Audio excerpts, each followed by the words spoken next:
Hi guys, my name is Chukwudumibi. I'm a UK-based parenting expert, an experienced breast milk and breastfeeding advocate, and an advocate for children's well-being and development. So I want to share very quickly my experience with my son Golden. So it happened, I think yes, 2 weeks ago. That was on a Thursday after his swimming. I said to him, Golden, can we quickly do quick shopping? He said yes. So we went to the shop. We did all the shopping. While we were shopping, he picked two chocolates and said, Mommy, can I have these chocolates? One for me, one for Oma. I said, fine. So we paid for the chocolates. We got into the, I said, okay, so we paid for the chocolates. While I was packing the stuff in our shopping bag, I said, Golden, can we put the chocolates in the shopping bag? He said, no, Mommy, I can look after it. I said, fine, I trust you to look after it. And remember, you're not going to have this chocolate now until we pick Oma up so that you and Oma can have special chocolate time. Is that okay? He said yes. I said, remember, if you eat this chocolate before time, that means you're not going to follow me to pick Oma up from school. Is that okay? Would you like to follow me to pick Oma up from school? He said yes. I said, okay. So I trust you to look after the chocolate. All right? He said, fine. So all through our way back home, he was playing with it. He just couldn't stop admiring the chocolate. He was just flipping. He was just, what children are like. So while we got home, I said, Golden, I want to quickly go upstairs and sort Oma's swimming stuff out. So he was downstairs. By the time I finished sorting Oma's stuff out, I came down. I said, Golden, it's time to pick Oma up. Can we go now? So while he came out, I noticed he was with one chocolate instead of two. And I said, Golden, where's the other chocolate? He said, Mommy, don't worry, let's go. I want to keep it for later. The funniest thing is the way this boy was pushing me. 3 years old. 3 years old. Mommy, don't worry, let's go. Don't worry, I'll keep it. I want to keep it for later. Let's go. He was literally pushing me. Let's go. So at that point, it dawned on me that something has happened. He's eating it. I said, Golden, where's the other chocolate? He was just looking at me. So I turned and I saw the paper on the floor. I said, oh, Golden, so you ate your chocolate. I thought you're supposed to have special chocolate time with Oma. He was looking at me. Anyways, you know this consequence, right? That means you don't want to follow me to Oma school. You've chosen not to follow me to pick Oma up. It's your choice. You made the decision. So it's up to you. So at that point, he started crying. Like he was crying, oh, Mommy, I'm sorry. I'm not going to do that again. Mommy, I'm sorry. I want to go pick Oma up. I want to follow you and all that. I took the other one from him and left. So while to pick the sister up. So by the time I got home in the evening, he came to meet me and said, Mommy, I'm sorry. I will not do that again. And all of that. And before then, I've already had sort of reflection on everything that happened. And I noticed that, fine, with his age, he's just 3 years old child. I don't think I would have left him. I should have still carried him along. Being the first time he would have made such mistake or whatever you will call it.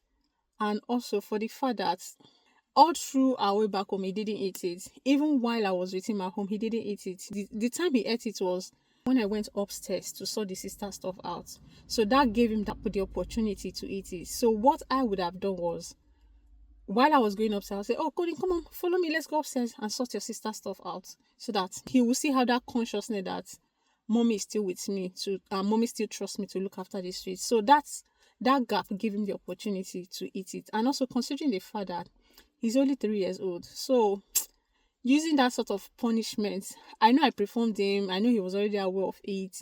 I know he has sense of judgment. But the truth is, he's only a child. He's still 3 years old. As from 4 years old, he could face really consequence. And also being his first time, I could have at least given him one chance, two chances, at least 3 chances, not just punishing him or using that discipline immediately, being his first time. So, and also, why am I sharing this? I'm sharing this because the truth is, children of these days are very smart. When I mean smart, they are very smart. A day-old child is smart. So we as parents, we need to outsmart them in terms of technology, everything. We just need to be up and doing.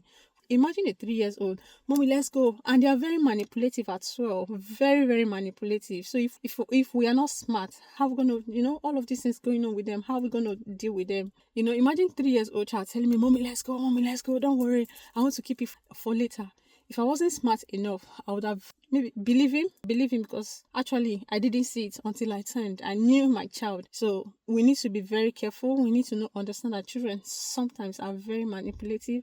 And also, the thing is, when it comes to discipline, it has to be relatable, it has to be reasonable, and it has to be respectful.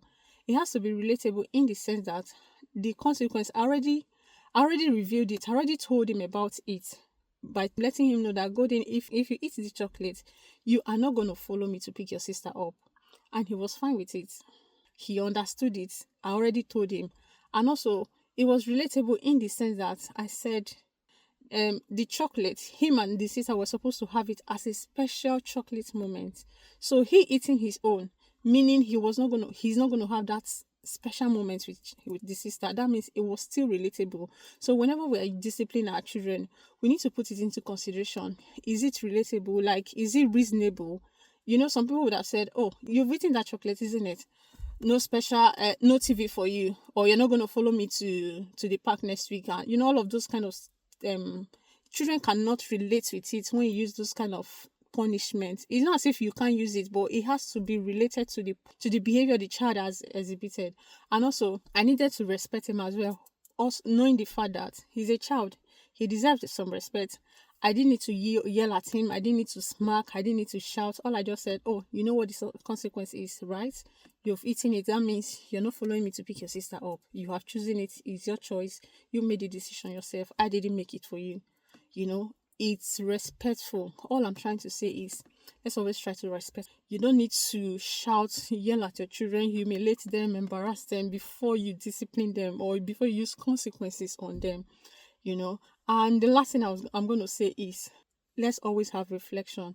If I didn't reflect on this situation, I wouldn't have known that it was age appropriate for him. That behavior he's just 3, it was age appropriate and it was expected behavior. Even if I'm teaching him, I know I'm teaching him self-control and I'm using delayed gratification as a way of teaching him self-control. But at the same time, he's still a child. If he was older, fine, I will implement the discipline. You know, I would have still considered him by taking him along and just talk to him. So my reflection was, even when I got home, I called him. We had a talk around it, and before I could finish talking, I had to apologize. Like, Golden, I know I would have taken you, but I didn't take you because I didn't know better. Now I know better. But the truth is, I was not happy that you ate that chocolate. And before I finished saying it, guess what? He too was, "Mommy, I'm sorry. I will not do that again." I kept saying it. He said it over and over again. You know, so all I'm trying to say is, we are not perfect parents. Whatever the situation is, always have that time for reflection. Reflect on your approach.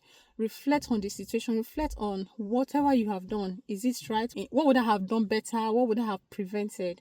And above all, the most important thing in this whole thing, as an intentional parent, is to prevent behaviors from happening in the first place.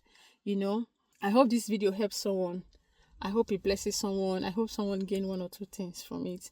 Thank you for listening. Thank you. Bye bye. See you later.